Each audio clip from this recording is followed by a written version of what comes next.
Hey guys what's up, कैसे हैं आप सभी लोग। बहुत बहुत स्वागत है आप सबका आज के इस अमेजिंग से सेशन में। हम लोग कर रहे हैं fast track taxation for CA intermediate may 23 examinations और आज उसका 9th लेक्चर हो रहा है। हम लोग पिछले 8 दिनों में हम लोगों ने बेसिक्स कंप्लीट कर लिया, हम लोगों ने income from house property complete कर लिया, हम लोगों ने income from capital gains complete कर लिया और आज हम लोग income from other sources start करने जा रहे हैं। जितने भी स्टूडेंट्स यहां पर नए हैं, आप लोग मेरे बारे में थोड़ी सी इंफॉर्मेशन यहां पर दी हुई है, उसको देख सकते हो। ये मेरा शेड्यूल है, रोज रात को 9 बजे मैं इसी यूट्यूब चैनल पर लाइव आके या फिर रिकॉर्डेड करके आप लोगों के लिए फास्ट ट्रैक कोर्स मे 23 के लिए कंडक्ट कर रहा हूं। और बाकी अगर आप लोग जीएसटी पढ़ना चाहते हो फुल डिटेल में तो आप अनअकैडमी प्लस का वार्म अप बैच ज्वाइन कर सकते हो। वार्म अप बैच में मेरी क्लासेस मंडे टू सैटरडे दोपहर को 2:45 PM पर होती हैं और यहां पर यूट्यूब पर हम लोग मे 23 के लिए फास्ट ट्रैक कर रहे हैं।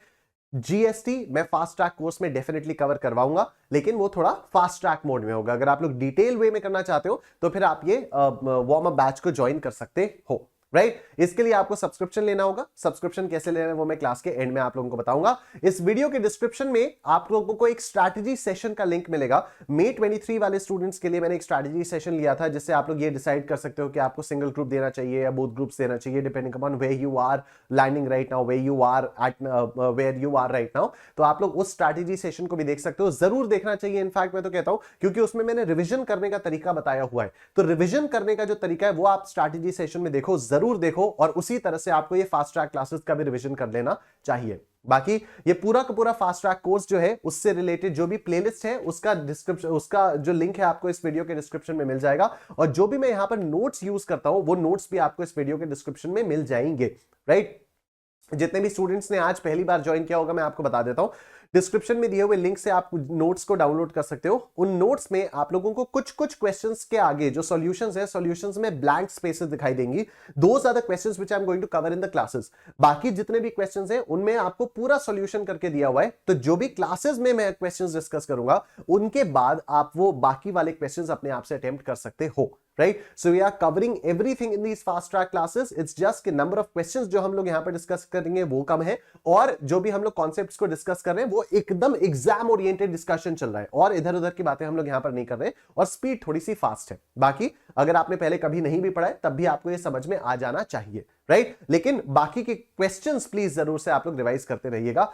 And let's get started with income from other sources, right. अच्छा, ये नोट्स वाले सेक्शन में ना, जो ये नोट्स वाला लिंक है वहां पर आपको शेड्यूल भी मिल जाएगा। तो आप शेड्यूल वाली शीट पर जब क्लिक करोगे तो आपको पूरे के पूरे जो भी मेरा टेंटेटिव शेड्यूल है वो भी आपको पता चल जाएगा। तो आप वहां से भी अपनी अटेंड कर सकते हो, मतलब आप देख सकते हो कि कौन सा लेक्चर कैसे कैसे कब कब कहां कहां होने वाला है, तो आप वहां से देख सकते हो। Let's get started with chapter number 4, income from other sources, right. तो सबसे पहले यहां का जो चार्जिंग सेक्शन आता है वो सेक्शन नंबर 56 होता है। तो अगर कोई भी ऐसी आपकी इनकम है जो ना कि सैलरीज में टैक्सेबल है, ना ही पीजीबीपी में, ना ही हाउस प्रॉपर्टी में, और ना ही कैपिटल गेन्स में, वो इनकम यहां पर चार्जेबल हो जाती है। आओ पढ़ते हैं इसको। तो as per section 56 subsection 1, as per section 56 subsection 1 क्या बोला हुआ है? Income of every kind which is includable in the total income but not taxable under any of the other 4 heads is taxed under the head income from other sources, right. Therefore following conditions must be satisfied to tax any receipt under this head। इस head में taxable होने के लिए क्या क्या conditions fulfil होनी चाहिए? पहला,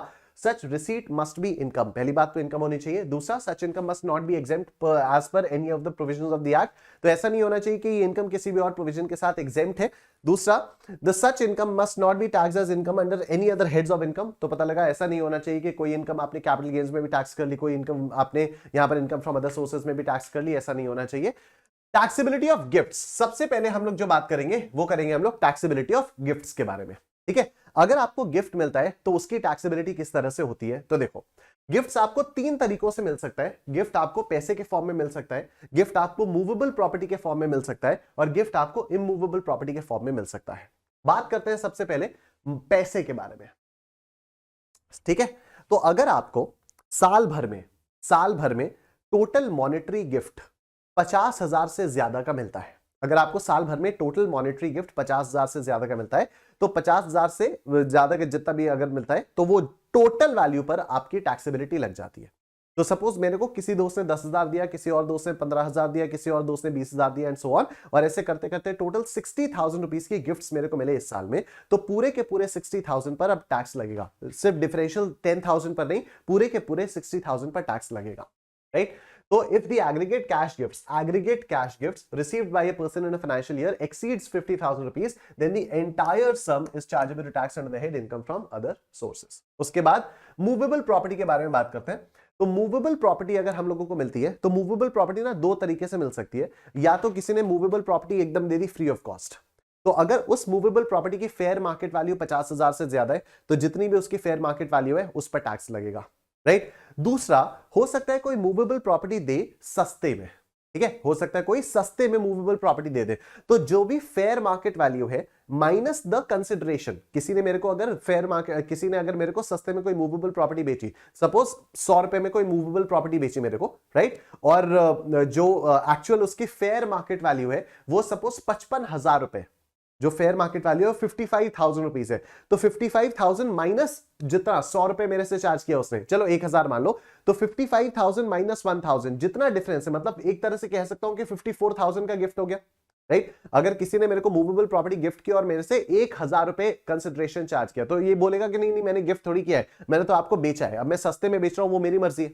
ठीक है? तो अब मेरे लिए क्या हुआ, 1,000 रुपए में वो मेरे को प्रॉपर्टी मिल गई, लेकिन उस प्रॉपर्टी की फेयर मार्केट वैल्यू क्या है, 55,000 है, तो अभी मेरे को एक तरह से ये मैं कह सकता हूं ना कि 54,000 रुपीज की मेरे को गिफ्ट मिल गई है, तो ये वैल्यू क्योंकि 50,000 से एक्सीड कर रही है, इसलिए पूरी की पूरी जो फेयर मार्केट वैल्यू होगी उस पर टैक्सेबल लग जाएगा, सॉरी पूरी की पूरी नहीं, जो भी डिफरेंस होगा 54,000 रुपीज पर टैक्स लग जाएगा, right? I repeat this point, money के केस में बड़ा सिंपल था, 50,000 से ऊपर अगर आपकी गिफ्ट्स होंगी तो पूरे के पूरे अमाउंट पर आपका टैक्स लग जाएगा।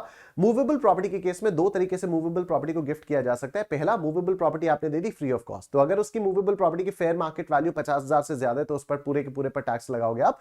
नहीं तो अगर मान लो लो कंसिडरेशन के लिए दिया कि 55,000 की प्रॉपर्टी है, मेरे को 1,000 में मिल गए, तो ये 54,000 रुपीज का जो गैप है, क्योंकि ये 50,000 से एक्सीड कर रहा है, इसलिए पूरे 54,000 रुपीज पर टैक्स लग जाएगा। और ये भी एग्रीगेट में देखा जाता है, सिर्फ एक पर प्रॉपर्टी नहीं, एग्रीगेट मूवेबल प्रॉपर्टीज अगर मेरे को मिली है और उनकी फेयर मार्केट वैल्यू और कंसिडरेशन का डिफरेंस 50,000 से ज्यादा है, तो जितना भी डिफरेंस है उस पूरे पर टैक्स लग जाएगा। तो देखो, if any movable property is received free of cost, that is without any consideration, and the aggregate fair market value of this movable property exceeds 50,000 rupees, then the entire FMV is chargeable to tax under the head income from other sources. दूसरा, if any movable property is received for inadequate consideration, यानी सस्ते में, that is at a discount, and aggregate fair market value minus consideration is greater than 50,000 rupees, then the difference is chargeable to tax under the head income from other sources. तब भी जो difference है वो income from other sources में taxable हो जाता है।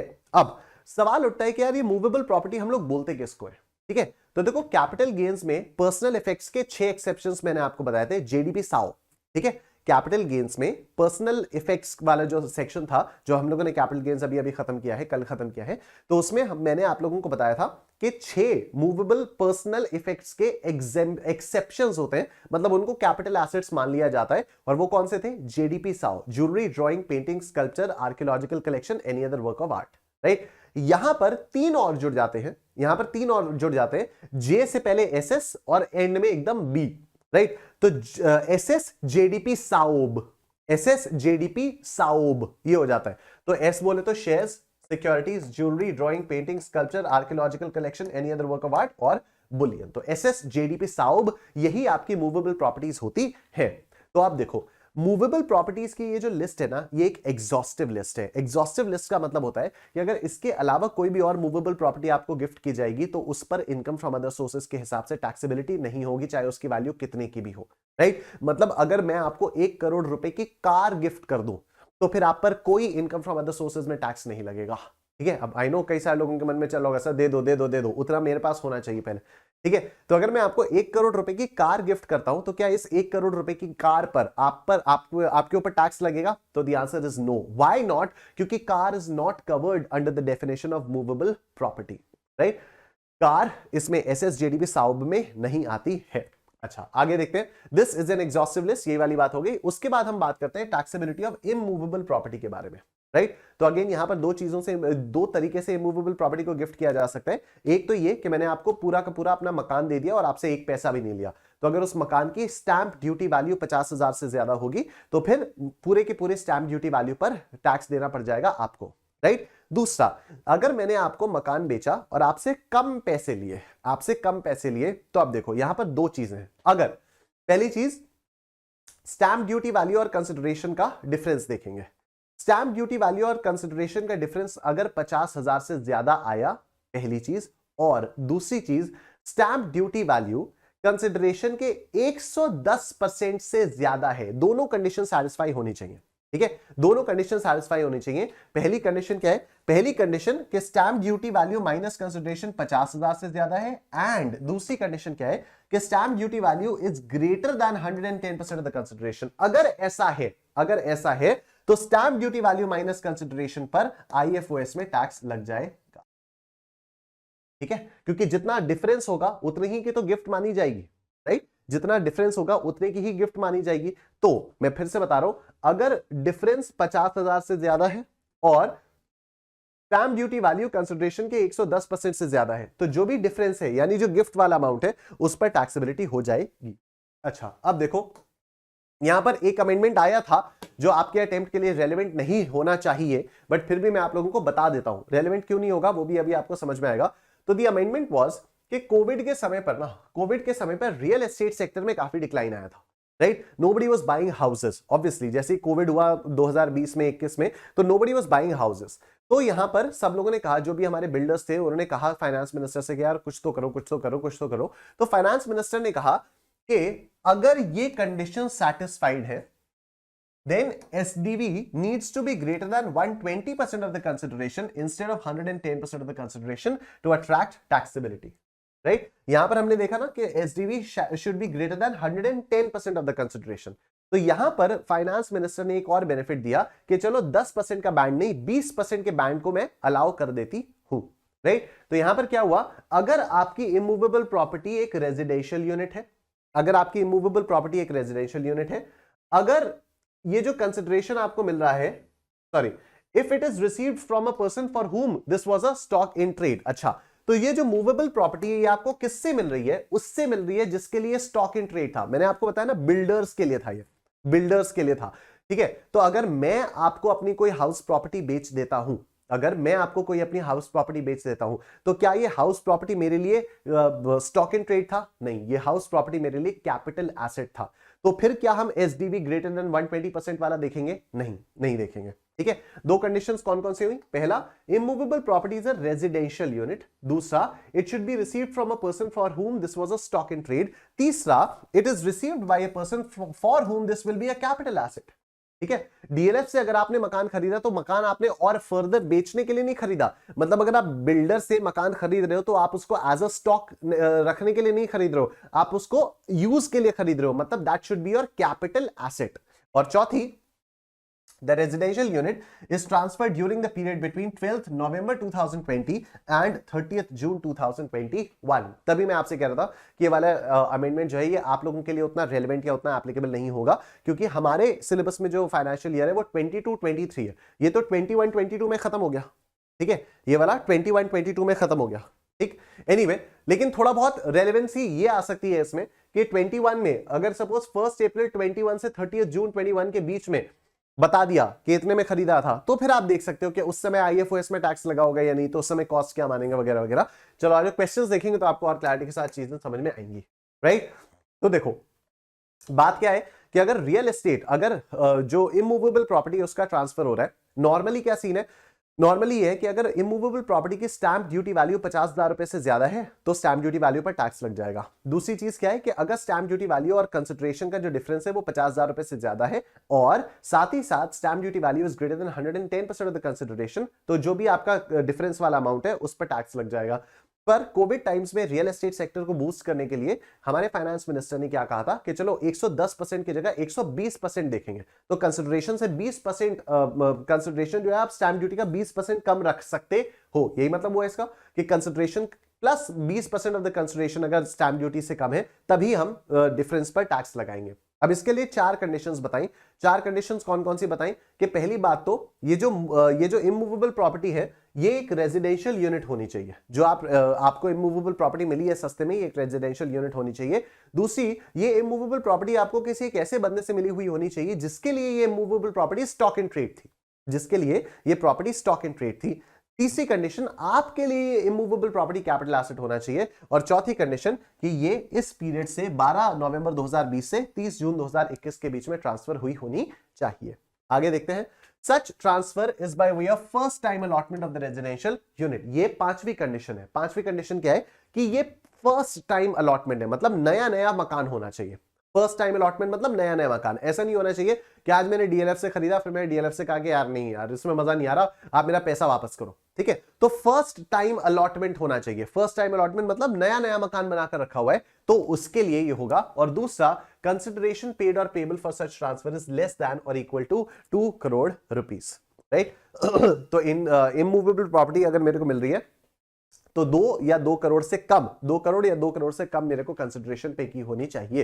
तो ये 6 कंडीशंस अगर सेटिस्फाई हो जाती हैं, ये 6, 1 2 3 4 5 6, ये 6 कंडीशंस अगर सेटिस्फाइड हो जाती हैं तो फिर टैक्सेबिलिटी अट्रैक्ट हो जाएगी। उसके बाद stamp duty value as date of agreement लेंगे या डेट ऑफ रजिस्ट्रेशन लेंगे तो बिल्कुल वैसे ही होगा जैसे कैपिटल गेन्स में था। उसके बाद असेसी अगर एसडीबी से सैटिस्फाई नहीं हो जाता है तो फिर उसके पास वो ऑप्शन होता है ना कि वो वैल्यूएशन ऑफिसर के पास जाकर उससे रिक्वेस्ट कर सकता है वगैरह वगैरह। हम लोगों ने डिटेल क्लासेस में पढ़ा था, उसकी बहुत ज्यादा रेलेवेंस आपके सीए इंटरमीडिएट लेवल में नहीं है, बहुत कभी कभी थोड़े बहुत ही ऐसा होता है, तो इसलिए उसको शायद फास्ट ट्रैक में नहीं बताया था। लेकिन आपको नोट्स पूरे में है और नोट्स में आपको क्वेश्चंस में भी आपको वो सारी चीजें मिल जाएंगी, राइट। तो ये भी आपका कैपिटल गेन्स जैसा हो जाए। अब देखो, नॉन एप्लीकेबिलिटी ऑफ 56 to 10। अच्छा, मैं पहले एक और इंपॉर्टेंट चीज बता देता हूं आपको। हम लोगों ने जब मनी और मूवेबल प्रॉपर्टी के बारे में बात की थी तो बताया था कि साल भर का एग्रीगेट अमाउंट देखेंगे। एग्रीगेट साल भर का टोटल देखेंगे कि कैश गिफ्ट्स जो है 50,000 से ज्यादा तो नहीं हुई है। साल भर में टोटल देखेंगे कि मूवेबल प्रॉपर्टी के एग्रीगेट फेयर मार्केट वैल्यू 50,000 से ज्यादा तो नहीं हुई है। लेकिन इसके इमूवेबल प्रॉपर्टी के केस में क्या होता है, हम पर प्रॉपर्टी चेक करते हैं, एग्रीगेट नहीं, पर प्रॉपर्टी चेक करते हैं। हर प्रॉपर्टी अगर 50,000 से ज्यादा की है तो फिर उस पर टैक्स लगेगा, मतलब एग्रीगेट नहीं। ठीक है, चलो आ जाओ। इसका मतलब ये हो गया कि अगर आपने सपोज दो प्रॉपर्टीज आपने आपको रिसीव हुई, ठीक है, और जो गिफ्ट अमाउंट था वो 20,000 था, किसी एक का 25,000 था, दूसरे का 30,000 था, तो 30 प्लस 25 55 हो गया। लेकिन फिर भी आप पर कोई टैक्सेबिलिटी अराइज नहीं होगी। इवन दो एग्रीगेट में ये 50,000 को एक्सीड कर रहा है, पर फिर भी कोई टैक्सेबिलिटी अराइज नहीं होगी क्योंकि पर प्रॉपर्टी वैल्यू जो है वो 50,000 से कम है। ठीक, अब आ जाओ, यहां पर कुछ एक्सेप्शंस है। मनी, मूवेबल प्रॉपर्टी और इमूवेबल प्रॉपर्टी अगर आपको गिफ्ट में मिलते हैं तो कब कब आप पर आईएफओएस का टैक्स नहीं लगेगा, उसके बारे में यहां पर ये वाली चीजें दी हुई हैं। Non applicability of section 56 to 10। ठीक है, तो सबसे पहला है कि अगर आपको किसी रिलेटिव से मिलता है तो फिर आप पर इस पर 56 to 10 वाली एप्लीकेबिलिटी नहीं होगी, मतलब इनकम फ्रॉम अदर सोर्सेज नहीं होगा। इसका मतलब किसी भी रिलेटिव, कोई भी रिलेटिव अगर आपको करोड़ों रुपया भी कैश दे देता है, मॉनेटरी जो आपको गिफ्ट्स है वो करोड़ों रुपया भी दे देता है, तब भी सरकार की कोई दिक्कत वाली बात नहीं है। ठीक है, रिलेटिव से अगर करोड़ों रुपया भी मिल रहा है तो उस पर आईएफओएस की टैक्सेबिलिटी अराइज नहीं होगी। दूसरा, on the occasion of the marriage of the individual, मेरी शादी पर अगर मुझे चाहे करोड़ों रुपए का money, movable property, immovable property कुछ भी मिल जाए, ठीक है, मनी, मूवेबल, इमूवेबल कुछ भी मिल जाए, करोड़ों का भी मिल जाए, लेकिन अगर मेरी शादी के ओकेजन पर मिला तो मुझे इनकम फ्रॉम अदर सोर्सेज में टैक्स नहीं पे करना पड़ेगा। दूसरा, तीसरा, नेक्स्ट, मतलब अंडर अ विल और bye way of inheritance. Will का मतलब हो जाता है वसीयत। ठीक है, तो अगर वसीयत की वजह से मिल रहा है, चाहे करोड़ों की जायदाद मिल जाए, आईएफओएस में टैक्सेबल नहीं होगी। एंड सिमिलरली इनहेरिटेंस में भी अगर मिल जाए तो भी आईएफओएस में टैक्सेबिलिटी नहीं होगी। In contemplation of death of the payer और डोनर एज अ केस में भी। इन कंटेम्पलेशन ऑफ डेथ का मतलब क्या होता है कि कोई एक बंदा क्रिटिकली इल है, टर्मिनली इल है, उसको बस ये है कि कब जाए वो पता नहीं, और वो जाते जाते बस इस बिलीफ में कि यार वो कभी भी जा सकता है, अगर उस बिलीफ में उसने कुछ बोल दिया कि चलो ये वाली प्रॉपर्टी तुम ले लो या ये वाली प्रॉपर्टी तुम ले लो, तो जिसको भी वो प्रॉपर्टीज मिलेंगी उस पर टैक्सेबिलिटी अराइज नहीं होगी। फ्रॉम एनी लोकल अथॉरिटी, उससे भी नहीं होगा। फ्रॉम एनी फंड और फाउंडेशन और यूनिवर्सिटी और अदर एजुकेशनल इंस्टीट्यूशन और हॉस्पिटल और अदर मेडिकल इंस्टीट्यूशन और एनी ट्रस्ट और इंस्टीट्यूशन, इनसे भी अगर आपको मिलेगा तो कोई टैक्सेबिलिटी नहीं होगी। From or by any trust or institution registered or by any fund or trust or institution or any university or other educational institution or any hospital or other medical institutions, इन सब से भी अगर आपको कुछ भी मिलेगा तो उसकी कोई टैक्सेबिलिटी नहीं होगी। By way of transaction not regarded as transfer under section 47(1)(4)(5) ये तो जितने भी transactions not regarded as transfer हम लोगों ने पढ़े थे, तो उसमें भी हम लोगों ने देखा था ना कि अगर आप ट्रांसफर कर दे रहे हो, उसमें भी जैसे गिफ्ट वाला पोर्शन था, तो एक बंदे ने दूसरे बंदे को अगर गिफ्ट कर दी प्रॉपर्टी, तो दूसरे बंदे के हाथ में हमने IFOS नहीं लगाया था, ठीक है, क्योंकि that was a transaction not regarded as transfer, ठीक है ना। फिर from an individual by a trust created और establish solely for the benefit of relative of the individual, तो ऐसे भी किसी अगर ट्रस्ट से आपको पैसा मिलता है तो फिर भी उसको वो करने की जरूरत नहीं है, उस पर कोई टैक्सेबिलिटी नहीं आएगी। ये जितने भी पॉइंट्स हैं, हो सकता है कुछ कुछ पॉइंट्स आपको एकदम से समझ में ना आ रहे हो, कोई फर्क नहीं पड़ता है इसका। अभी हम लोग जब क्वेश्चंस करेंगे तो आपको और क्लैरिटी आएगी। डिटेल क्लासेस में मैंने एक एक चीज का मतलब बताया हुआ है, लेकिन अभी उतना ज्यादा इसको डेप्थ में घुसने की कोई जरूरत नहीं है। दूसरा डाउट जो आपके मन में आ रहा होगा कि इसको ये सारी चीजें याद कैसे करेंगे हम लोग, ठीक है, तो डोंट वरी, कोई थियोरेटिकल क्वेश्चन ऐसे नहीं आएगा कि लिस्ट आउट द पॉइंट्स जहां पर 56 to 10 अप्लाई नहीं करता है, ऐसा कोई थियोरेटिकल क्वेश्चन आपके एग्जाम में नहीं आता है। एग्जाम में जब क्वेश्चन आएगा तो क्वेश्चन को पढ़ के आपको समझ में आ जाएगा कि ओके किस टाइप का क्वेश्चन है। केस बेस्ड क्वेश्चंस आते हैं। केस बेस्ड का मतलब कुछ बता देगा कि इस बंदे को शादी के ओकेजन पे 2 लाख रुपए मिला, बताओ टैक्सेबिलिटी होगी या नहीं होगी। तो जैसे ही आप पढ़ोगे शादी, आपको दिमाग में एकदम क्लिक हो जाएगा कि हाँ यार, नॉन एप्लीकेबिलिटी वाली लिस्ट में एक पॉइंट तो शादी था, तो फिर आप अपने आप बता दोगे कि नहीं नहीं, शादी के टाइम पे जितना भी कुछ भी मिले, कहीं से भी मिले तो एकदम एग्जेम्प्ट हो जाता है, तो उस पर इनकम फ्रॉम अदर सोर्सेज नहीं लगेगा, राइट। तो इसके लिए जो मैंने आपको नोट्स दिए हुए, इस वीडियो के डिस्क्रिप्शन में जो भी नोट्स का लिंक है, उस नोट्स वाले लिंक में जितने भी क्वेश्चंस है वो जब आप करोगे तो ये सारी चीजें आपको, ये सारे पॉइंट्स आपको ऑटोमेटिकली याद रहेंगे, ठीक है, हो जाएंगे अपने आप। अच्छा, from such class of persons and subject to such conditions as may be prescribed, right. चलो, यहां पर ये बोल दिया कि अगर सरकार कुछ और कह देती है कि इन लोगों से भी नहीं मिलेगा, तो फिर उन लोगों से मतलब इन लोगों से भी मिलने पर टैक्सेबिलिटी नहीं होगी, तो उन लोगों से मिलने पर भी टैक्सेबिलिटी आपकी राइज नहीं होगी। नाउ द इंपॉर्टेंट पॉइंट जो आपके May 23 अटेम्प्ट के लिए इंपॉर्टेंट है, क्योंकि ये अमेंडमेंट है। अमेंडमेंट क्या है कि कोविड के टाइम्स पर अगर किसी फैमिली में कोई एक बंदा कोविड से ग्रस्त हो जाता है, ठीक है, कोविड निकला, तो अभी कोविड अगर किसी को हुआ और कोविड की वजह से कहीं से उसको पैसा मिला, अब वो कोई भी पैसा दे, ठीक है, वो कोई भी पैसा दे, लेकिन अगर कोविड की वजह से पैसा दिया हुआ है तो उस पर IFOS की टैक्सेबिलिटी नहीं आएगी, ठीक है। लेकिन ऑफ कोर्स उसमें कुछ कुछ कंडीशंस है, आ जाओ देखते हैं।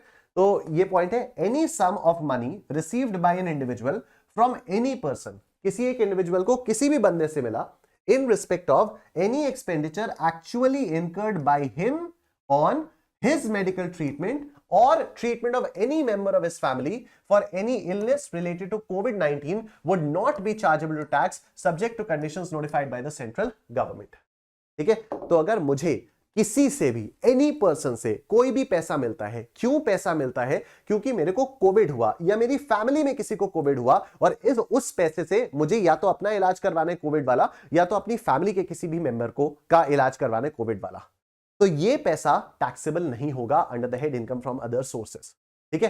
क्योंकि ऐसे में कई सारे लोगों ने वाकई मदद की है, ठीक है, कई सारे लोगों ने जा जाकर मदद की है कि ठीक है आप इतने का ले लो, इतना पैसा ले लो, इतना पैसा ले लो, इलाज के लिए बहुत सारी मदद ऐसी हुई है।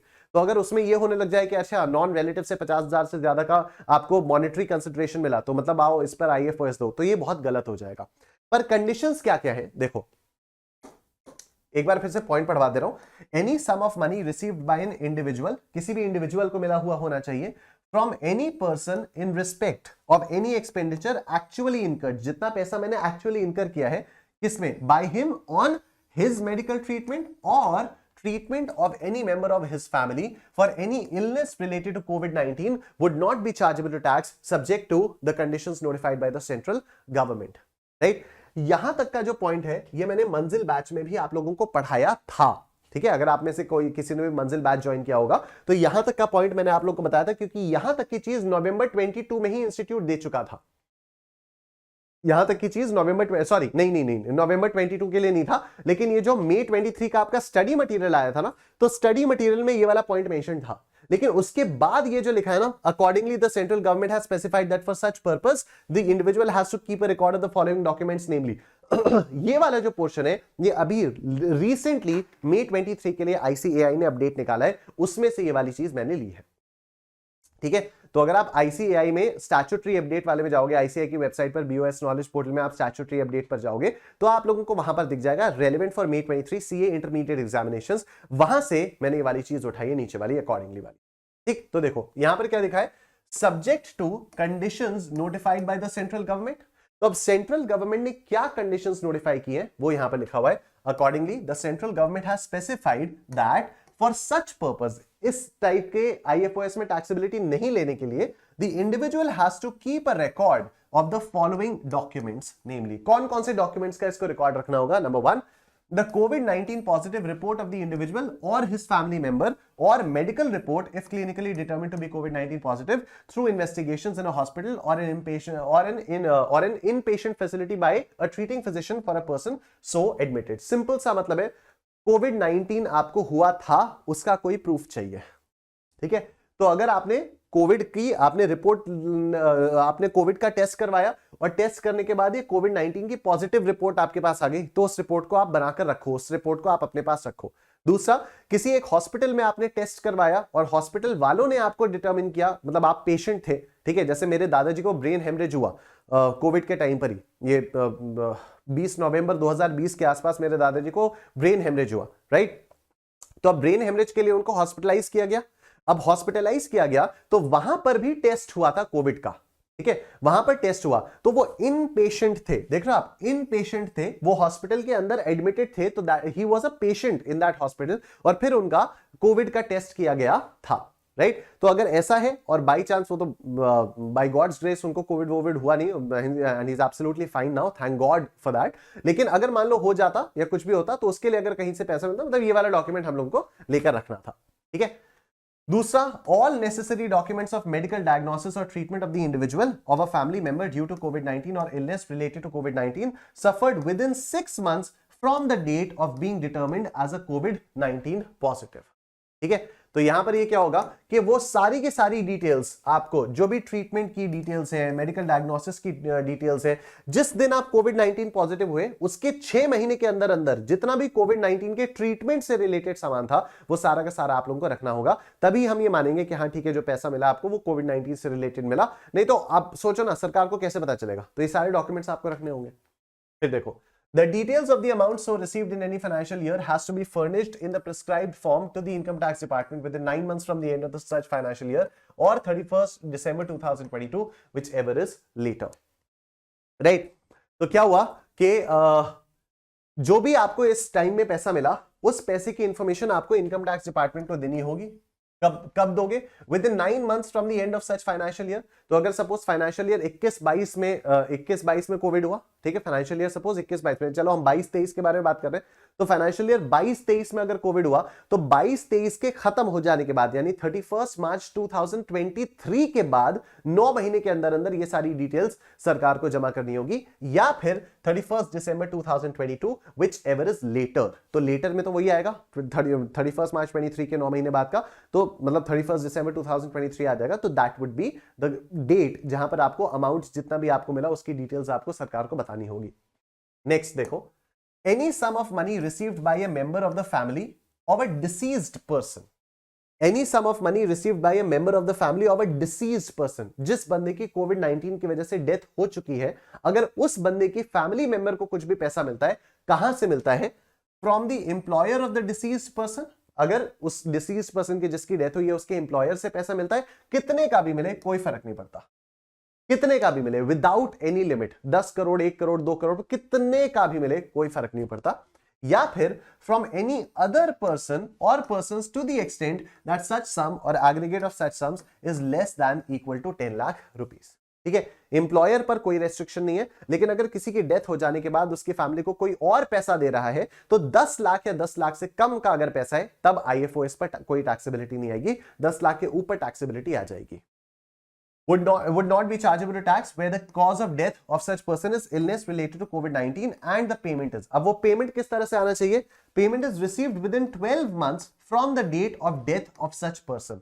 तो जिस दिन उस बंदे की डेथ हुई उसके 1 साल के अंदर अंदर वो पेमेंट आ जाना चाहिए। एम्प्लॉयर का भी पेमेंट या अदर पर्सन का पेमेंट, जहां से भी पेमेंट आना है वो 1 साल के अंदर अंदर आ जाना चाहिए, subject to such other conditions notified by the central government, ठीक है। तो अब वो कुछ और सेंट्रल गवर्नमेंट ने कुछ और कंडीशंस क्या नोटिफाई किए हैं वो आ जाओ, ये है। तो accordingly the central government has specified the following conditions. पहली चीज, the death of the individual should be within 6 months from the date of testing positive or from the date of being clinically determined as COVID-19 case for which any sum of money has been received by the member of the family. तो ये death हो जानी चाहिए 6 महीने के अंदर अंदर, ठीक है। मतलब अगर किसी को कोविड हुआ, उसके 6 महीने के अंदर अंदर अगर बंदे की डेथ हुई और फिर डेथ के लिए पैसा मिल रहा है, देन डिडक्शन इज अलाउड, ठीक है। लेकिन अगर आपको कोविड हुआ, लेकिन अगर किसी बंदे को कोविड हुआ 6 महीने के अंदर अंदर उसकी डेथ नहीं हुई, वो ठीक हो गया था, मस्त हो गया था, ये सब कुछ हो गया था, उसके बाद 6 महीने के बाद डेथ होती है तो फिर ये वाला डिडक्शन आपको नहीं मिलेगा, ठीक है। अच्छा, उसके बाद The family member of the individual has to keep a record of the following documents. तो जो भी इंडिविजुअल डिसीज्ड हुआ है उसके फैमिली मेंबर को ये डॉक्यूमेंट्स रखने होंगे। कौन कौन से documents? COVID-19 positive report of the individual और medical report of clinically determined to be COVID-19 positive through investigations in a hospital और an inpatient facility by a treating physician, वही COVID-19 पॉजिटिव की report रखनी होगी। दूसरा, medical report और death certificate issued by a medical practitioner और a government civil registration office in which it is stated that the death of the person is related to corona virus disease COVID-19, ठीक है। तो वो पैसे का IFOS में taxability नहीं होने के लिए आपको ये डेथ सर्टिफिकेट भी लेकर रखना होगा, जहां पर डेथ सर्टिफिकेट पर ये लिखा हुआ होना चाहिए कि इसकी मौत कोविड-19 की वजह से हुई थी। उसके बाद the details of such amount received in any financial year has to be furnished in the prescribed form to the assessing officer within 9 months from the end of such financial year और 31 December 22 whichever is later, ठीक। तो वही बात आ गई कि जितना भी पैसा अगर आपको मिलता है तो इसकी डिटेल्स आपको असेसिंग ऑफिसर तक पहुंचानी होगी, या तो फाइनेंशियल ईयर एंड होने के 9 महीने के अंदर अंदर तक, या फिर 31 December 2022 whichever is later, right. ये हो गया। अब यहां पर हम लोगों ने बात की थी कि सबसे पहला पॉइंट जो हम लोगों ने यहां पर पढ़ा था वो ये था कि 56 to 10 मैं ना एक बार समराइज कर देता हूं फटाफट से। अभी तक हम लोगों ने क्या क्या पढ़ लिया। ये कोविड-19 वाले पॉइंट में थोड़ा सा ज्यादा हम लोग घुस गए थे और ज्यादा घुसना बनता भी था क्योंकि मई 2019 के लिए, सॉरी मई 2023 के लिए ये एक इंपॉर्टेंट अमेंडमेंट है, राइट। तो मई 23 में हो सकता है इससे रिलेटेड कोई थियोरेटिकल क्वेश्चन ही आ जाए। थियोरेटिकल क्वेश्चन भी आ सकता है बिल्कुल कि कोविड-19 का में अगर कुछ पैसा मिलता है तो उसकी नॉन टैक्सेबिलिटी के लिए what are the conditions prescribed by the central government, right. तो ये एक थियोरेटिकल क्वेश्चन आ सकता है, तो आपको इसको बनाना पड़ेगा, या फिर ये पीजीबीपी में आ सकता है, या फिर ये आईएफओएस में ही आ सकता है कि इस बंदे को आईएफओएस में पूछा जाएगा कि ये वाला टैक्सेबल है, ये वाला टैक्सेबल है या नहीं है, तो फिर आप लोगों को बताना पड़ेगा वहां पर। अगर मान लो ये इस टाइप का एक ट्रांजैक्शन लिखा हुआ होगा कि सपोज 5 लाख रुपए मिले, 5 लाख रुपए मिले, किसी और बंदे से मिले, डिसीज्ड होने की वजह से मिले, ठीक है। कोविड-19 में डिसीज होने की वजह से किसी और बंदे से 5 लाख रुपए मिले एम्प्लॉयर के अलावा, तो अब आपको क्या लगेगा कि हाँ 5 लाख रुपए मिल गए, वेरी गुड, एग्जेम्प्ट होगा, आईएफओएस की टैक्सेबिलिटी नहीं लगेगी।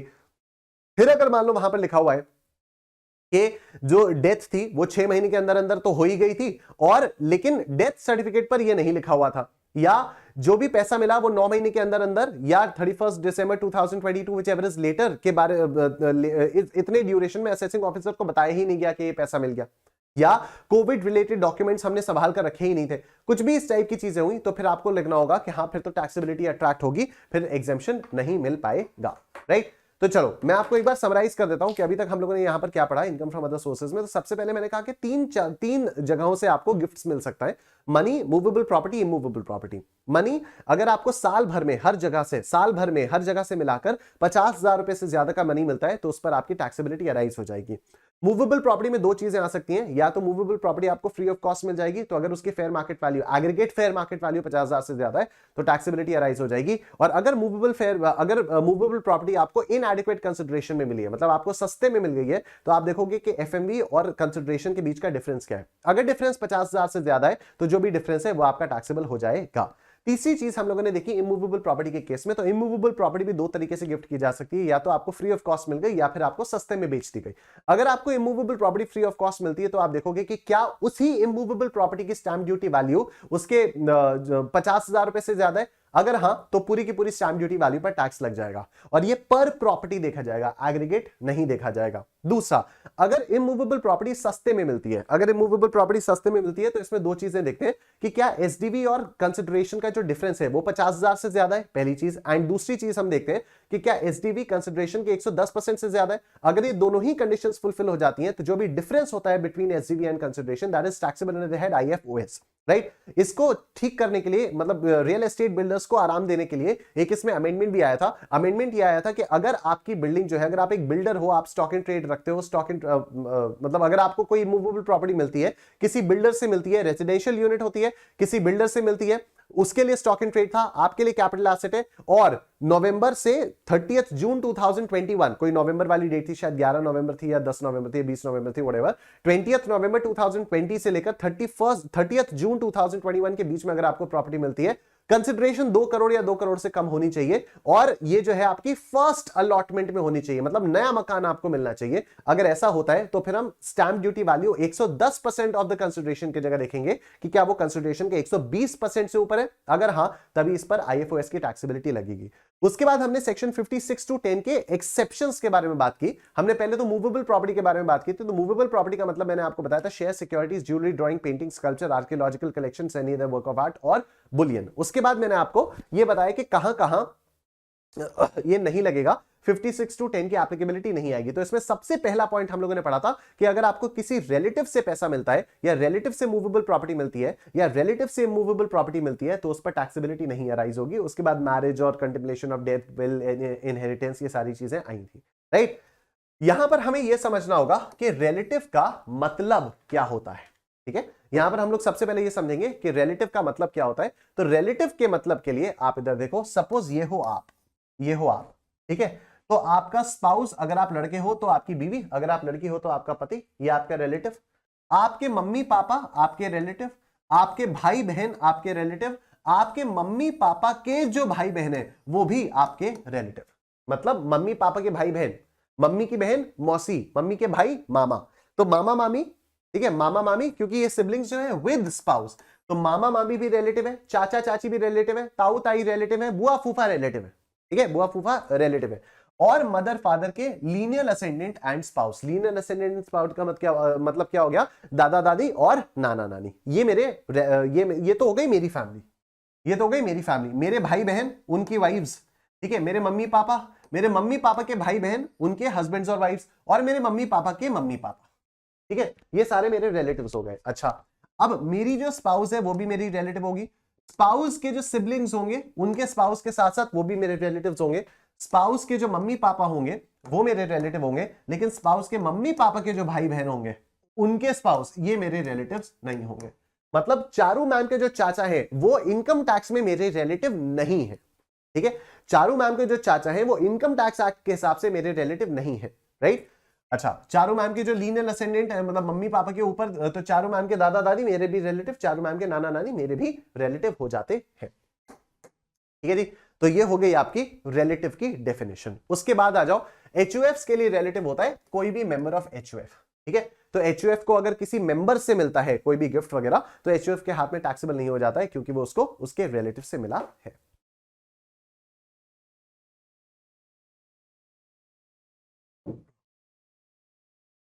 अब आ जाओ इधर, कुछ इंपॉर्टेंट नोट्स देखते हैं। तो कैश गिफ्ट्स में इंक्लूडेड है cheque, drafts, fixed deposit receipts और an NSC, since it represents a sum of money though not in cash, ठीक है। ये एनएससी बोले तो नेशनल सेविंग्स सर्टिफिकेट। उसके बाद provisions of section 56 to 10, मतलब ये गिफ्ट वाले, would apply only to property which is in the nature of a capital asset of the recipient and not stock in trade, raw material or consumable stores of any business of the recipient। अब सुनो मेरी बात, इसका मतलब क्या हो गया, क्या ज्वेलरी मूवेबल प्रॉपर्टी है? हाँ, ज्वेलरी जो है वो मूवेबल प्रॉपर्टी है। सपोज मेरे लिए ज्वेलरी जो है वो स्टॉक इन ट्रेड है, ठीक है, मेरा ज्वेलरी का बिजनेस है, मेरी एक ज्वेलर्स की दुकान है, राइट। तो मैं अगर ज्वेलरी उसकी फेयर मार्केट वैल्यू से कम पर खरीद रहा हूं तो ये तो मेरा धंधा है ना, मैं इसको आगे बेचूंगा ना, ठीक है। तो this is not gift for me. तो अगर फेयर मार्केट वैल्यू से सस्ते में मुझे मिल रही है कोई भी ज्वेलरी वगैरह, और मेरे पास ज्वेलरी की दुकान है, मतलब that jewellery is not a capital asset for me, that jewellery is a stock in trade for me और a raw material for me और a finished goods for me, तो फिर ये क्या हो जाएगा, ये मेरे लिए आईएफओएस में टैक्सेबिलिटी को अट्रैक्ट नहीं करेगा। Therefore, only transfer of capital asset without consideration or for inadequate consideration would attract the provisions of section 56 to 10. If gift is given by resident Indian to a non-resident Indian other than a company, the gift received by such non-resident shall be deemed to accrue or arise in India. तो इसकी significance तब आएगी जब हम लोग residential status वाला chapter पढ़ेंगे। यहाँ पर ये दिया हुआ है कि अगर किसी रेजिडेंट इंडियन ने किसी नॉन रेजिडेंट इंडियन को गिफ्ट दिया, तो उस नॉन रेजिडेंट इंडियन के हाथ में मान लिया जाएगा कि ये पैसा इंडिया से मिला है, ठीक है, वो कॉमन सेंस है। अच्छा, अब समरी ऑफ गिफ्टिंग प्रोविजंस एक बार फिर से। मनी अगर 50,000 से ज्यादा मिला fully taxable, otherwise exempt. Movable property एसएसजेडीपी साहब, share securities, jewellery, drawing, painting, sculpture, archaeological collection, any other work of art, bullion, अगर ये विदाउट कंसिडरेशन मिलता है, विदाउट कंसिडरेशन में अगर फेयर मार्केट वैल्यू 50,000 से ऊपर है टैक्सेबल, अदरवाइज एग्जेम्प्ट। अगर ये लो कंसिडरेशन के लिए मिलता है और aggregate of fair market value minus consideration, जो डिफरेंस 50,000 से ज्यादा है, तो difference is taxable, otherwise exempt. उसके बाद इमूवेबल प्रॉपर्टी में हम लोग देखते हैं, तो इमूवेबल प्रॉपर्टी अगर आपको विदाउट कंसिडरेशन मिलती है और पर प्रॉपर्टी की स्टैंप ड्यूटी वैल्यू 50,000 से ज्यादा है, तो fully taxable, otherwise exempt.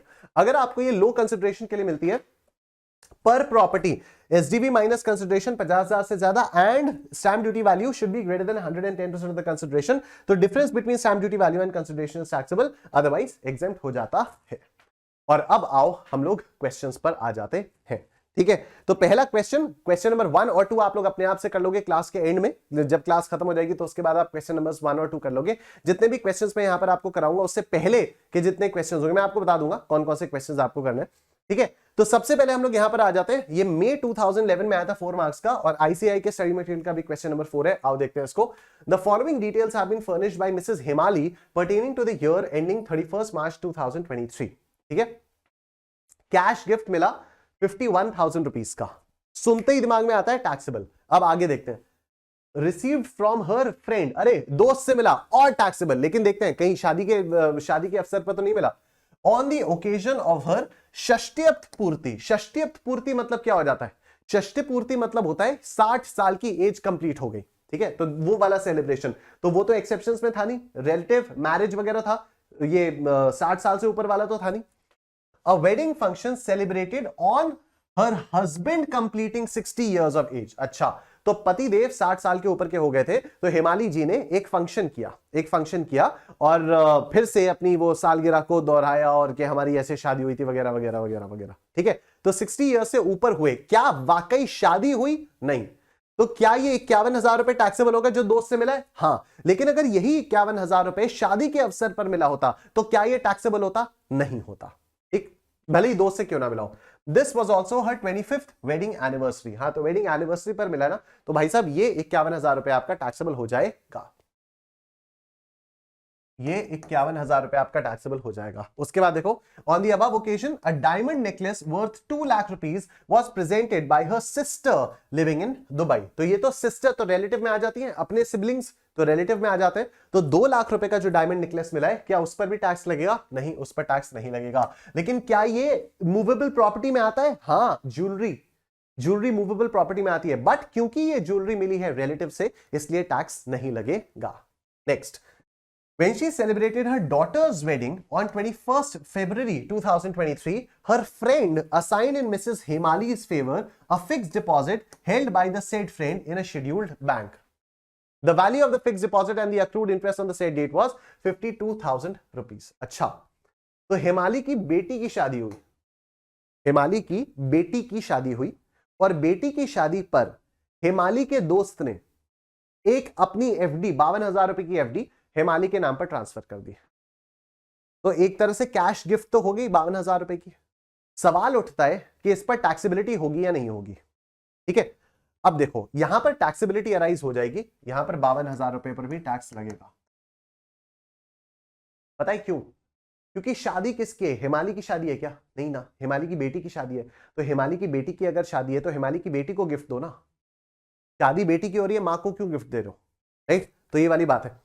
When she celebrated her daughter's wedding on 21st February 2023, her friend हिमाली के जो दोस्त है उसने असाइन किया हिमाली के फेवर में एक fix deposit held by the said friend, जो खुद से होल्ड करके रखा था, हिमाली के नाम पर ट्रांसफर कर दी in a scheduled bank. The value of the fix deposit and the accrued interest on the said date was 52,000 rupees. ठीक है, तो 52,000 रुपए का ये हुआ, तो ये भी आपकी टैक्सेबिलिटी निकल कर आ जाएगी। राइट, तो बस 51 प्लस 52, तो ये कितना आ जाएगा? 103 1,03,000 1,03,000 आपका ये टैक्सेबल हो जाएगा। Let's move on to the next question. ये नोट्स वगैरह आप लोग पढ़ लेना अपने आप से। क्वेश्चन नंबर 4 देखते हैं। आईसीआई स्टडी मटेरियल का इलस्ट्रेशन नंबर 3 है। Let's look at this now.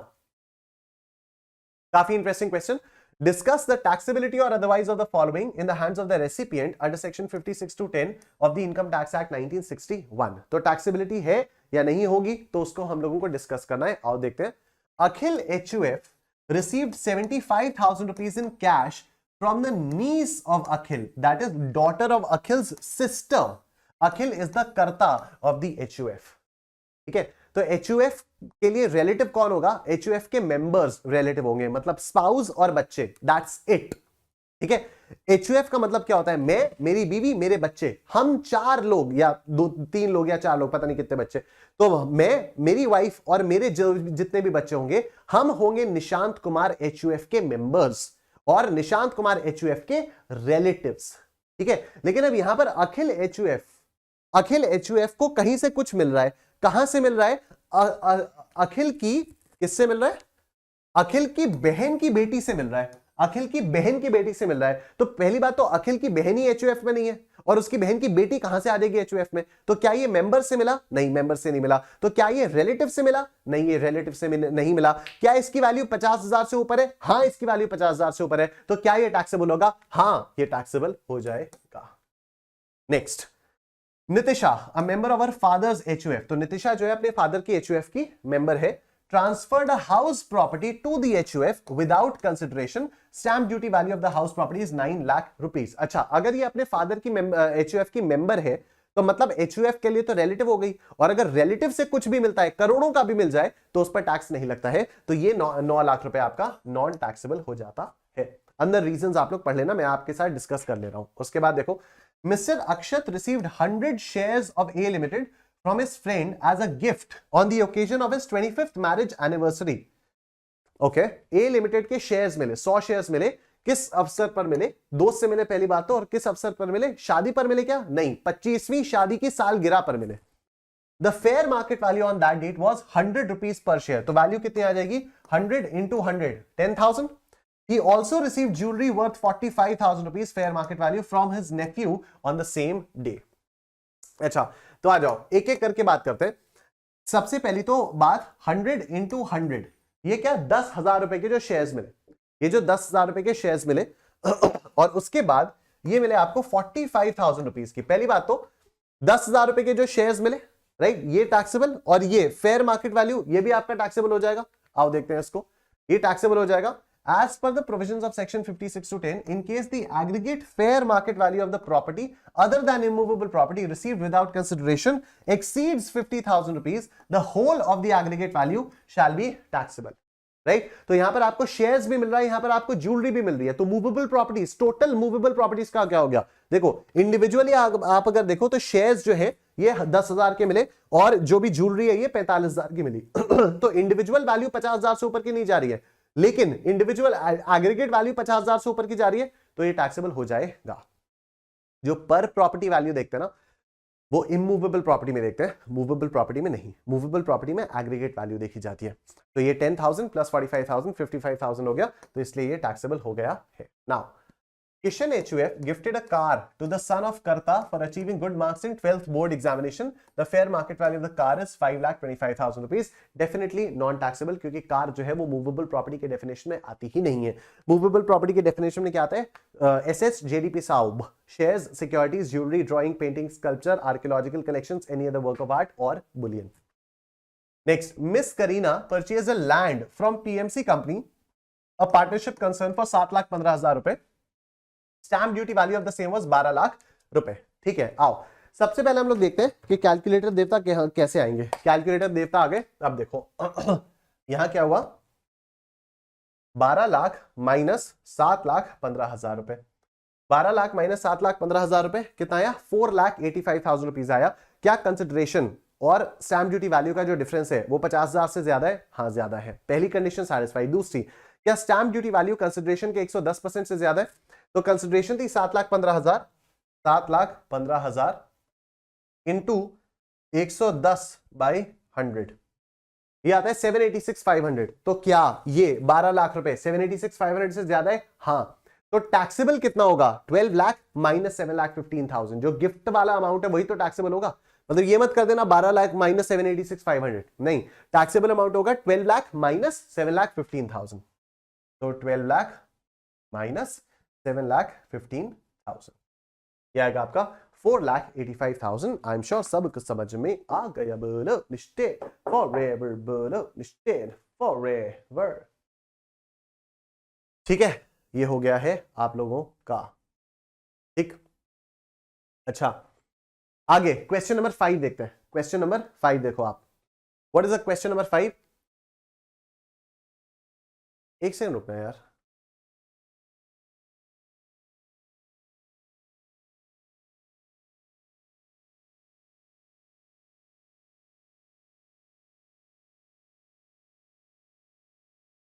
नहीं ठीक है, ठीक है, ठीक है, मुझे लग रहा था एक आध जगह पे शायद कोई कंफ्यूजन है, बट कोई कंफ्यूजन है नहीं। ठीक है, आइए let's move on to the next question. Next question ये रहा, क्वेश्चन नंबर 4 तो हो गया। क्वेश्चन नंबर 5 देखो, देखो mister Sharma asks you to compute his taxable income. अभी आपको टैक्सेबल इनकम को कंप्यूट करना है, तो हम लोग पूरा प्रॉपर चार्ट वगैरह बनाएंगे, टेबल बनाएंगे। From the following transactions which took place with his friends during January 2023, cash gifts received by him from mister A and mister Z 32,000 रुपए ईच। तो ये 64,000 रुपए आपके टैक्सेबल हो गए। ठीक है, तो ये 64,000 रुपए आपके टैक्सेबल हो गए, क्योंकि एग्रीगेट वैल्यू जो है ये 50,000 से क्रॉस कर गई। उसके बाद 2 plots of land gifted to him by Mr. B and Mr. C whose stamp duty values are 350 and 50,000 respectively। तो ये जो 4 लाख है, ये जो 4 लाख है, ये आपका वो हो जाएगा, गिफ्ट हो जाएगा। 4 लाख जो है वो गिफ्ट हो जाएगा। यस, नो, 3,50,000 तो गिफ्ट होगा, because this is exceeding 50,000 rupees. लेकिन ये जो 50,000 रुपए, 2 प्रॉपर्टीज गिफ्ट की ना, 2 प्रॉपर्टीज गिफ्ट की। इमूवेबल प्रॉपर्टी में आपको पर प्रॉपर्टी के बेसिस पर देखना होता है।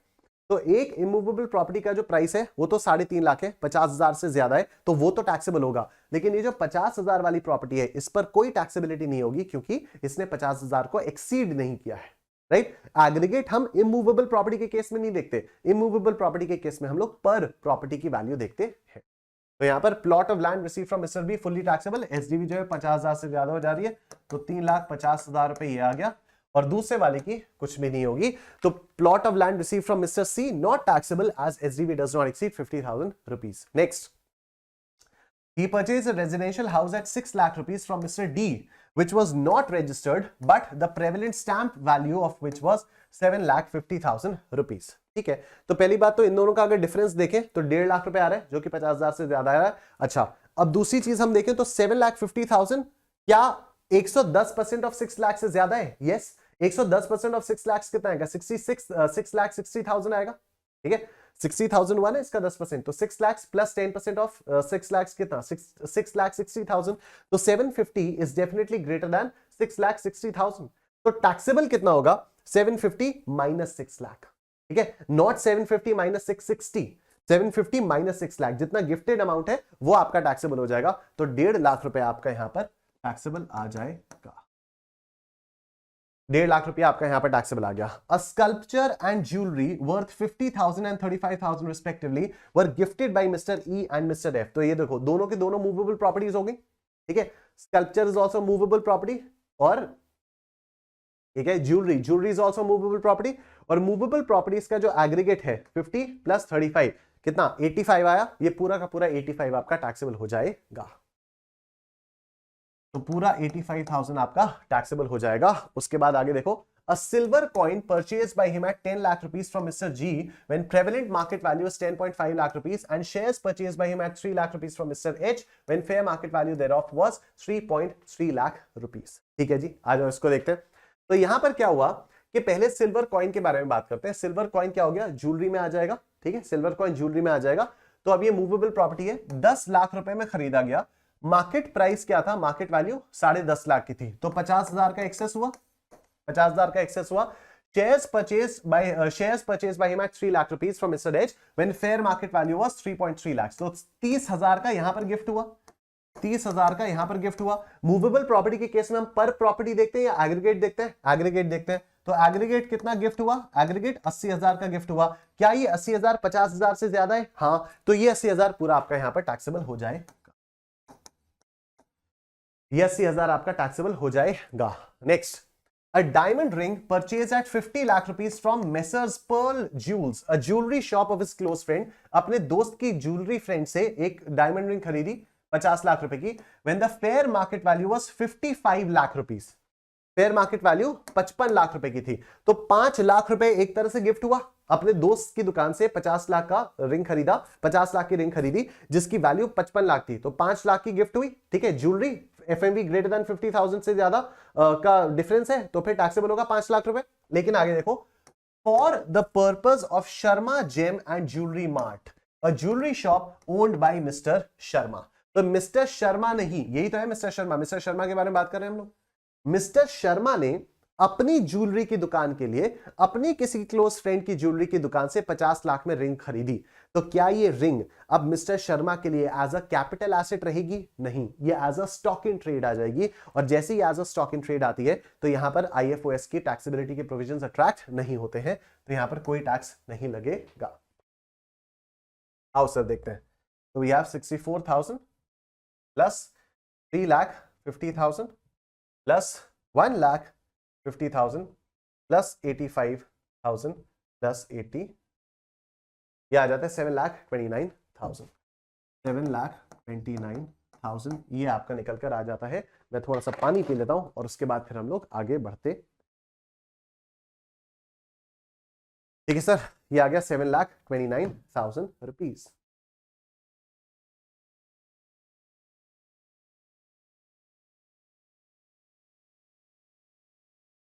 अरे हाँ, तो आई होप सही चल रहा है, मजा आ रहा होगा सबको।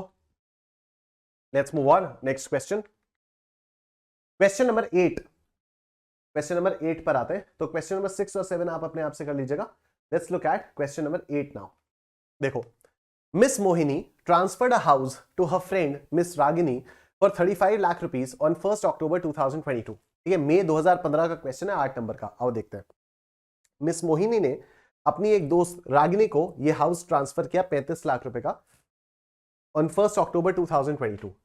The sub-registrar valued the land at 60 lakh rupees. Okay. Miss Mohini contested the valuation and the matter was referred to Divisional Revenue Officer who valued the house at 55 lakh 50,000 rupees. Accepting the said value, the differential stamp duty was also paid and transfer completed. तो अभी full value of consideration क्या मानी जाएगी? What will be the full value of consideration? 35 lakh रुपए में बेचा, सब registrar ने कहा कि नहीं ये तो 60 लाख का होना चाहिए। ये एसडीबी से डिससैटिस्फाइड थी मोहिनी ने कंटेस्ट किया कि नहीं ये तो नहीं होना चाहिए, और निकलकर अल्टीमेटली वैल्यू आई 55,50,000 रुपए की। ठीक है, तो ये क्योंकि 60 लाख से कम है और इससे ज्यादा है तो ये वैल्यू एक्सेप्ट कर ली जाएगी और 55,50,000 रुपीज पर स्टैंप ड्यूटी पे की। तो अब आपका ये जो फुल वैल्यू ऑफ कंसिडरेशन है ये 55,50,000 रुपीज हो गया है। पहले पूरा क्वेश्चन पढ़ते हैं फिर इसको सॉल्व करेंगे एक साथ। The total income of Mohini and Ragini for the assessment year 23-24 before considering the transfer of the said house are 2,80,000 and 3,45,000 rupees respectively. ठीक है, मोहिनी की इनकम 280 है, रागिनी की इनकम 345 है। Miss Mohini had purchased the house on 15th May 2010. Miss Mohini ने यह मकान 15 मई 2010 को खरीदा था फॉर 25 लाख रुपए एंड रजिस्ट्रेशन एक्सपेंसेस वर 1,50,000 रुपए। तो कॉस्ट ऑफ एक्विजिशन क्या है? 25 प्लस 1,50,000 मतलब 26,50,000 रुपए is the cost of acquisition of this house. You are required to explain provisions of Income Tax Act 1961 applicable to the present case and determine the total income of both Miss Mohini and Miss Ragini considering the above transactions. Financial year 10-11 का आपको cost inflation index 167 का दिया हुआ है। ठीक है, हम बात करते हैं किसकी? हम बात करते हैं मिस मोहिनी के बारे में। हम बात करेंगे मिस मोहिनी के बारे में। तो अगर हम मोहिनी के बारे में बात करें तो फुल वैल्यू ऑफ कंसिडरेशन क्या आई? Full value of consideration is 55,50,000 रुपए। मोहिनी ने रागिनी को मकान बेचा है, ठीक है, तो 55,50,000 रुपए फुल वैल्यू ऑफ कंसिडरेशन मानी जाएगी। तो फुल वैल्यू ऑफ कंसिडरेशन 55,50,000 रुपए।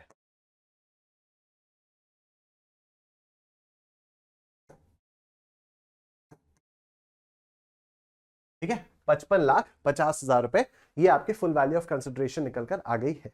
कोई ट्रांसफर एक्सपेंसेस कुछ नहीं था, तो नेट कंसिडरेशन भी इतना आया 55,50,000 रुपए, राइट। ये मकान खरीदा था 25 लाख प्लस 1.5 लाख, यानी 26,50,000 रुपए में ये मकान खरीदा गया था। तो इंडेक्स्ड कॉस्ट ऑफ एक्विजिशन आएगी 26,50,000 इनटू कौन से ईयर में ट्रांसफर हुआ, इसी साल ट्रांसफर हुआ ना 22-23 में, तो 311 अपॉन इसका कॉस्ट इंडेक्स 167, 167, ठीक। तो 26,50,000 इंटू 311 अपॉन 167, ये हुआ 49,35,029, ठीक है, 49,35,029। एक बार और देख लेते हैं कहीं कोई चीज मिस तो नहीं हो रही है। 15 मई 2010 को 25 लाख रुपीस का खरीदा, 2010-11 का 167 है, तो 25 plus 150, 26,50,000 rupees, 26,50,000 rupees, 26,50,000 rupees into 311 divided by 167, 49 lakh ये वैल्यू आ गई है आपकी, ठीक है। तो टोटल इनकम वो मोहिनी सही है, right.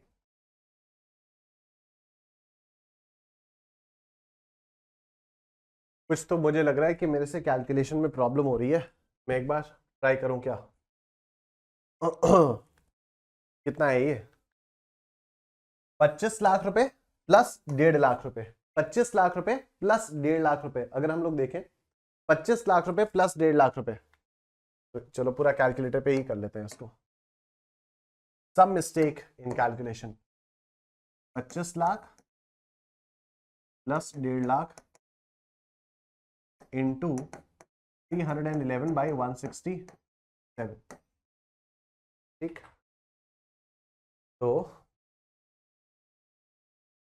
25 lakh plus 1.5 lakh into 2650, ये तो क्या था 311 डिवाइडेड बाई 167।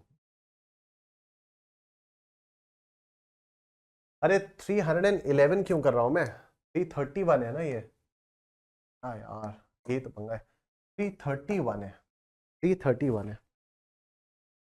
तो 25 lakh plus 1,50,000 into 331 divided by 160, या 52 52 395, 52 52 390, ये आ गया। अब आपका कैपिटल गेन निकल कर आ जाएगा 55 50 माइनस 52 52 395, कितना है 297,605, 297,605, ठीक है। अब इसके पास, मोहिनी के पास 2,80,000 रुपए की एक्स्ट्रा इनकम भी थी, मोहिनी के पास 2,80,000 की एक्स्ट्रा इनकम भी थी, तो ये 2,80,000 रुपए की एक्स्ट्रा इनकम आ गई। तो टोटल कितना आ गया, प्लस 2,80,000, और ये आ गया 577,605, 577,605, तो राउंड ऑफ करेंगे 577,610, ठीक है, राउंड ऑफ कर देंगे हम लोग। 5 या 5 से ऊपर होता है तो उसको आप कर देते हैं, तो 605 था, ये आपका 610 हो गया है, ठीक है। मोहिनी के हाथ में निकल कर आ गया। अब जरा एक बार रागिनी के हाथ में देखते हैं कि रागिनी के हाथ में क्या होगा। तो ध्यान देना जरा, रागिनी को इमूवेबल प्रॉपर्टी मिली। अभी तक कैपिटल गेन्स में जब हम लोग करते थे तो यही मोहिनी का निकालकर हम लोग चुप हो जाते थे, ठीक है, ये तो कैपिटल गेन्स वाली चीज हो गई। पर अब रागिनी के हाथ में देखो, रागिनी को ये वाली प्रॉपर्टी सस्ते में मिल गई, रागिनी को ये वाली जो प्रॉपर्टी है ये सस्ते में मिल गई, ठीक है। तो अब देखो स्टैंप ड्यूटी वैल्यू क्या हुई, स्टैंप ड्यूटी वैल्यू तो हुई आपकी 55,000 रुपए की, कहां गया, स्टैंप ड्यूटी वैल्यू आपकी हुई 55,50,000 रुपए की, ठीक है। और प्रॉपर्टी मिल कितने में गई, 35 लाख में मिल गई।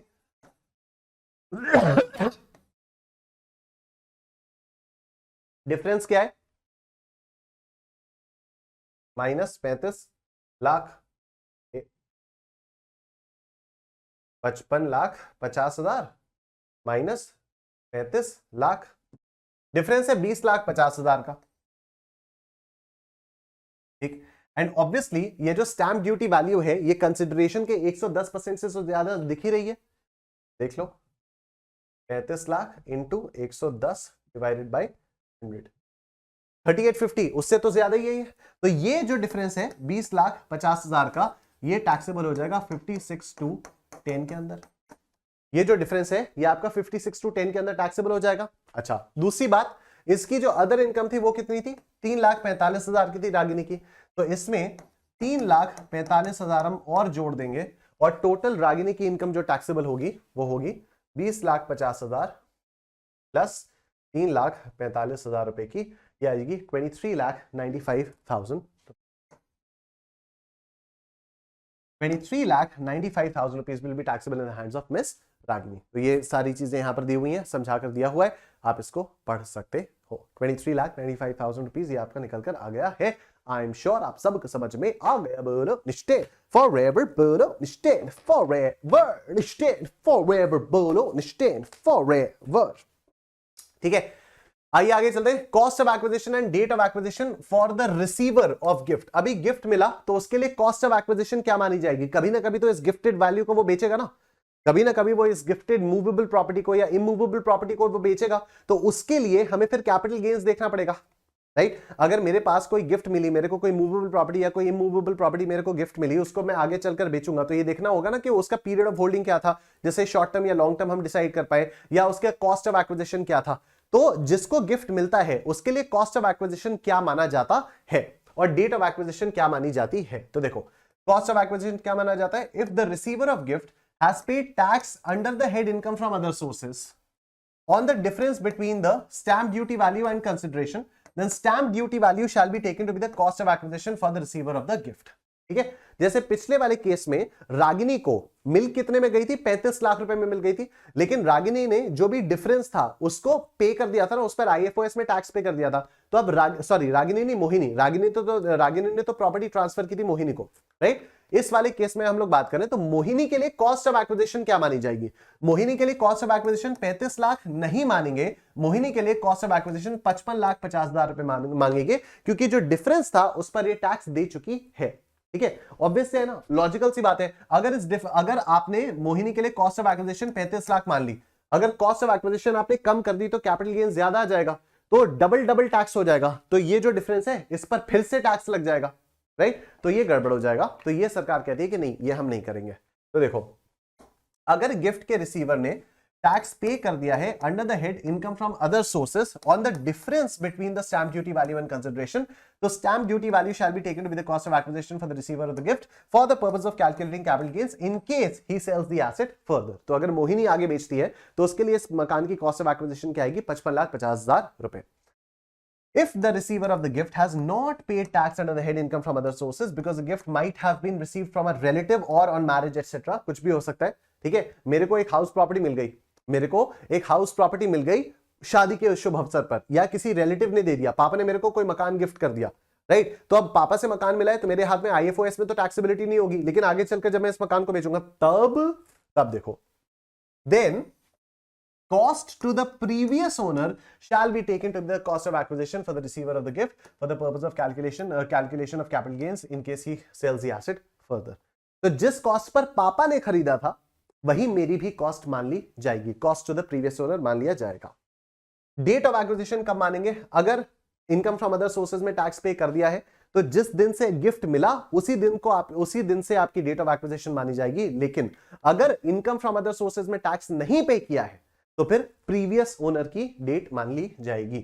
तो if the receiver of the gift has paid tax under the head income from other sources on the difference between the SDV and consideration, date of acquisition of this asset in the hands of the receiver shall be taken as a date on which the gift is received. अगर मैंने IFOS में tax pay कर दिया तब तो जिस दिन को मुझे मिला उसी दिन से पीरियड ऑफ होल्डिंग काउंट होगी, उसी वही एसडीबी पर कॉस्ट, एसडीबी को कॉस्ट मान लेंगे और इसी दिन से पीरियड ऑफ होल्डिंग भी स्टार्ट हो जाएगी। लेकिन अगर मैंने आईएफओएस में टैक्स नहीं पे किया तो क्या होगा? If the receiver of the gift has not paid tax under the head income from other sources because the gift might have received from a relative or on marriage etc, then the date of acquisition in the hands of the receiver shall be taken as the date on which the previous owner acquired the asset। ठीक है, तो क्या हो गया, अगर हमने tax pay कर दिया आईएफओएस में, तो cost of acquisition will be the stamp duty value and date of acquisition will be the date of receiving the gift. लेकिन अगर टैक्स नहीं पे किया आईएफओएस में, तो cost of acquisition will be the cost of previous owner and date of acquisition will be the date of the acquisition of the previous owner. ठीक है जी, I am sure ये सब समझ में आ गया। बहुत बढ़िया। आओ एक क्वेश्चन देखते हैं। क्वेश्चन है क्वेश्चन नंबर 11, नवंबर 2018 में आया था, 6 मार्क्स का क्वेश्चन है। Let's look at it. Mister Subramani sold a house plot to missus Vimla for 45 lakh rupees on 12th May 2022, right. तो सुब्रमणी जी ने विमला जी को मकान बेचा 45 लाख रुपए का 12 मई 2022 को। The valuation determined by the stamp valuation authority was 53 lakh rupees. तो स्टैम्प ड्यूटी वैल्यू हो गई 53 lakh rupees. Discuss the tax consequences of the above in the hands of each one of them, that is Mr. Subramani and Mrs. Vimla।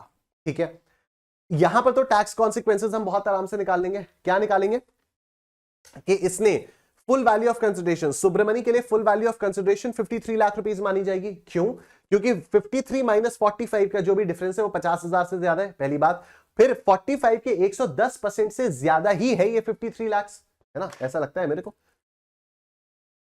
45 lakhs into 110 divided by 100। हाँ, तो ये 53 तो 4950 से ज्यादा ही है। तो यहां पर आपका full value of consideration 53 lakh माना जाएगा। पहली बात तो ये।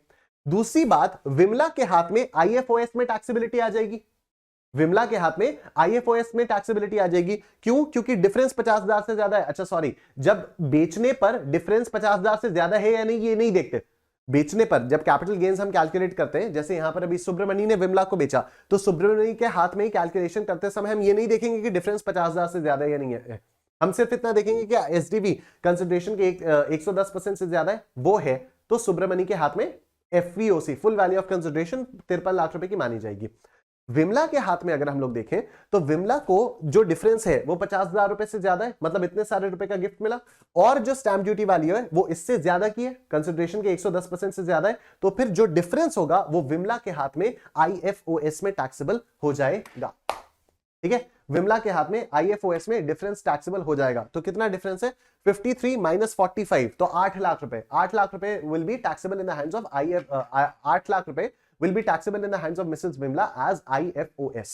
ये बात हो गई 53 माइनस 45। अब मिसेस विमला ने क्योंकि इस 8 लाख रुपए पर टैक्स पे कर दिया, तो अब मिसेस विमला के लिए कॉस्ट ऑफ एक्विजिशन क्या माना जाएगा? 45 लाख या 53 लाख? तो the correct answer is 53 lakh. Date of acquisition कब से माना जाएगा? 12 मई 2022 से माना जाएगा। ठीक, ये हो गया। Discuss the consequences of the above in the hands of each one of them with mister Subramani and missus Vimla. Mrs. Vimla has sold this plot to Miss Padmaja on 21 March 2023। ठीक है, 21 March 2023 short term for 55 lakh rupees, 55 lakh रुपए में बेच दिया। ठीक, अब द valuation as per stamp valuation authority remains the same as 53 lakh. तो ठीक है, यहां पर तो स्टैम्प वैल्यूएशन से ज्यादा में ही बेच रहे हैं, तो कोई पंगा नहीं है। 55 लाख रुपए full value of consideration. Compute the capital gains arising on the sale of house plot by Mrs. Vimla। तो कैपिटल गेन्स किस तरह से कैलकुलेट किया जाएगा? देखो, शॉर्ट टर्म कैपिटल गेन है, राइट। तो 55 लाख रुपीस में बेचा, minus cost of acquisition will be what? Cost of acquisition will B 53 lakh. तो 55 माइनस 53 लाख, 2 लाख रुपए का कैपिटल गेन अराइज हुआ in the hands of missus Vimla. ठीक है, 2 लाख रुपए का कैपिटल गेन राइज हुआ in the hands of missus Vimla. Note, none of the parties with mister Subramani, missus Vimla, missus Padmaja are related to each other. The transactions are between the outsiders. तो बस ये वाली चीज आपकी हो गई है। ठीक है, तो इन द हैंड्स ऑफ सुब्रमणी क्या है ये मैं आपको समझा चुका हूं, अब इसको आप लोग पढ़ लीजिएगा। और अब हम लोग करेंगे dividend, deemed dividend and it's taxability. और ये डिविडेंड से हम लोग नेक्स्ट क्लास से स्टार्ट करेंगे। आज टाइम बचा है क्या? ओके, 15 मिनट का टाइम बचा है, बट कोई बात नहीं। ये डिविडेंड, डीम्ड डिविडेंड और इसकी जो टैक्सेबिलिटी है, इससे हम लोग नेक्स्ट क्लास में स्टार्ट करेंगे। तो अभी तक अब देखो क्या हुआ। ये डिविडेंड, डीम्ड डिविडेंड और इट्स टैक्सेबिलिटी से पहले जितने भी क्वेश्चंस हैं, मतलब क्वेश्चन नंबर 1 से लेकर यहां तक के जितने भी क्वेश्चंस हैं, वो सारे के सारे आप लोगों को अपने आप से सॉल्व करने होंगे। वो सारे के सारे प्रैक्टिस करनी होगी। जितने क्वेश्चंस मैंने यहां पर करा दिए, वेरी गुड। जितने नहीं करवाए उनकी आपको खुद से प्रैक्टिस करनी होगी, तो वो आप लोग खुद से प्रैक्टिस कर लीजिएगा। I'll see you guys tomorrow। और ये इनकम फ्रॉम अदर सोर्सेज हमारा कल पूरी तरह से खत्म हो जाएगा। Thank you so much everyone, take care, अपना ध्यान रखिए। Good night, bye bye. अच्छा नहीं अभी कहां से, अनअकैडमी प्लस का सब्सक्रिप्शन तो बताया नहीं मैंने अनअकैडमी प्लस का सब्सक्रिप्शन कैसे लेना है वो तो बता दूं, वो वार्म अप बैच ज्वाइन करने के लिए। तो आप अनअकैडमी की वेबसाइट पर आओगे, स्टार्ट लर्निंग पर क्लिक करोगे, स्टार्ट लर्निंग पर क्लिक करने के बाद आप यहां पर सीए पर क्लिक करोगे, सीए पर क्लिक करने के बाद आप सीए इंटरमीडिएट पर क्लिक करोगे, सीए इंटरमीडिएट पर क्लिक करने के बाद आप लोगों के सामने ये वाला पेज खुल जाएगा। यहां पर आप सब्सक्रिप्शन प्लान्स पर आओगे और अभी रिपब्लिक डे का ऑफर चल रहा है। रिपब्लिक डे के ऑफर में अगर आप आज सब्सक्रिप्शन लेते हो तो आप लोगों को 30% का डिस्काउंट मिल जाता है। वैसे प्राइसेस 10% से स्लैश डाउन है, लेकिन आपको 20% का डिस्काउंट मिल जाएगा बाय अप्लाइंग माय कोड। तो आपको ओवरऑल 30% का डिस्काउंट मिल जाएगा। 10% से प्राइसेस ऑलरेडी स्लैश डाउन है, मेरा कोड लगाने से 20% का डिस्काउंट मिल जाएगा। तो आप यहां पर प्लस पर आओगे, गेट प्लस पर क्लिक करोगे, गेट प्लस पर क्लिक करने के बाद आप लोगों के सामने ये वाला पेज खुल जाएगा। इस पेज पर जब आप लोग आओगे तो यहां पर आप देख सकते हो, जैसे ही आप यहां पर मेरा कोड लगाओगे निश10 और अप्लाई करोगे तो आपको 20% का डिस्काउंट मिल जाएगा। तो 10% से प्राइसेस ऑलरेडी स्लैश्ड है, 20% का आपको डिस्काउंट मिल गया। This offer is valid only till 28th of January. तो प्लीज इसको अच्छे से आप लोग अवेल कर लीजिएगा। I will see you guys tomorrow, take care, अपना ध्यान रखिए, बाय बाय।